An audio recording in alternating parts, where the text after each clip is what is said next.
no Janjão agora. Vamos lá na Janjana. Lá, não, agora é o restaurante do Bitelo. Vamos lá no Janjão. Aí, Bitelo, boi. Pode ir com o Ô, boi.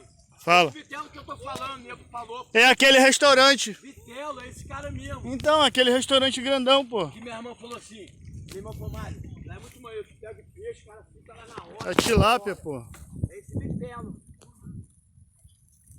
É esse que eu queria falar. Tilápia, parceiro. Lá tem uma piscina lá, ó. Então, esse Poção Bitelo. da tilápia. Então, é esse bagulho aí.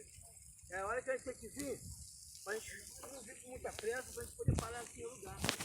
Ué, se você